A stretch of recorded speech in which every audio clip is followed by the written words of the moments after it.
I'm not very interested in being a poet who writes for children. I am interested in being a poet who writes with. Almost everything in this book was either written in a workshop with young people as a way of starting an exercise, or as a way of just picking their thoughts up and bouncing them back in unexpected ways, but always in the spirit of saying, well, this is what I've done. If I've done that, well, what would you do? And often things breed each other. So there's lots of writing alongside in this book, and it's a book I want people using either in schools or in families or anywhere, that adults and young writers have fun with each other.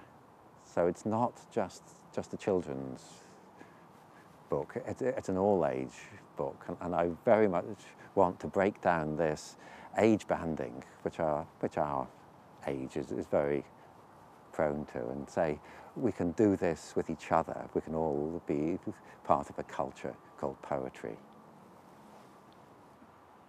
I was doing a poetry and art workshop one weekend with children on the Isle of Wight, and of course it's an island, so they understood about building boats. And we talked about building boats out of steel and wood and all the other things you can. And then we thought, well, what's the most unlikely thing you could build a boat out of? People started saying things like ice, and then people started saying things like wind, and then, well, it just got stranger.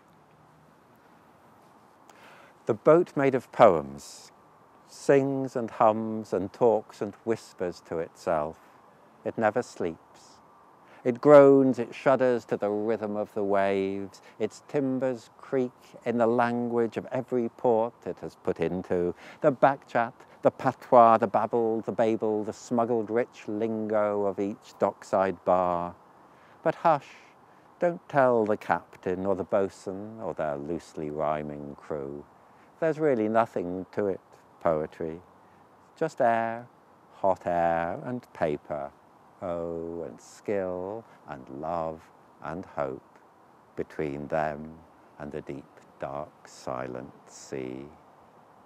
On the boat made of wind, the hold is laden with scents you can't name, a hint of other weathers, and the itch of desert sand and bells and butterflies and voices out of lives and cities we can see but never touch. Because this is the boat made of wind, and all we can do, we see-through crew, is fly. We have to fly.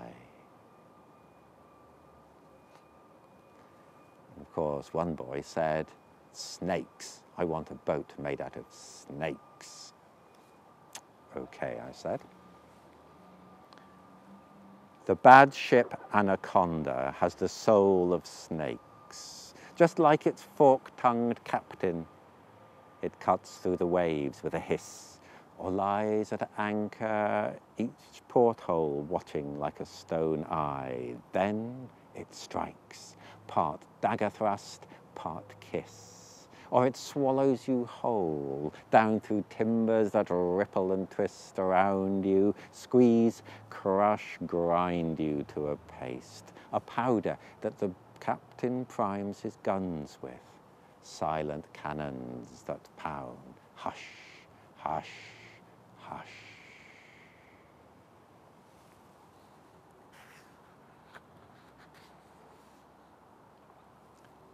The boat, made of tears, is little different from the sea it floats on, salty with strange tides and currents. Both flow as and when they will. But if you find yourself on board, don't be afraid. You'll never sink.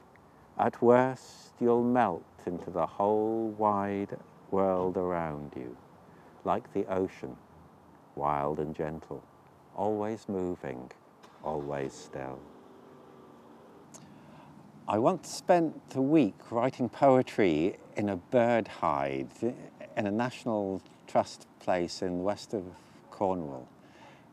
It's called Low Pool, and people from 5 schools joined me there and wrote with me. We didn't see anything like this creature here, but this is called Hyde. Oh, the hard of the stone and the soft of the rain, the new of the green and the old of the grey, the wrapped up and snug of the might have been, the huddle and shiver of here today. Eaves drip with slow at the pool of low as the low-down evening slinks away. Oh, the null of the view from the Birders' Hide, that Sharon for Gary and worse on the wall, the been here and seen it before of 13, the heartache by numbers of blue felt pent scrawl. Spring aches with grow as the pool of low downloads its seasons rise and fall. Oh, the sharp of the swallows flick out of the mist, the blunt of the pencil, the smudge of the word, the fact that I'm writing this poem at all, the still and for always of once seen, once heard, the sky below, the pool of low, reflects on something that's occurred. It's the yes of the no in the hide of the show, the twitch of the moment, or was it a bird? Sometimes when I was young, my mother would say, Philip, don't tell stories, which meant don't tell lies. Obviously, I didn't completely take her advice because I ended up as a writer. But it's complicated, the difference between being factual and being true.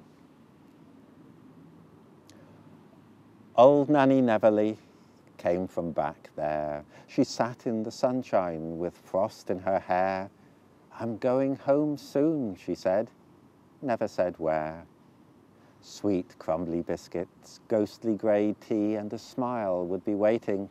She listened to me and sometimes to someone else I couldn't see. And when we fell silent and couldn't say why, she glanced at the window, she smiled at the sky. Look, there, you missed it. An angel went by. It was one of her stories, like, I'm growing too. You grow up, I grow down. She told lies I knew.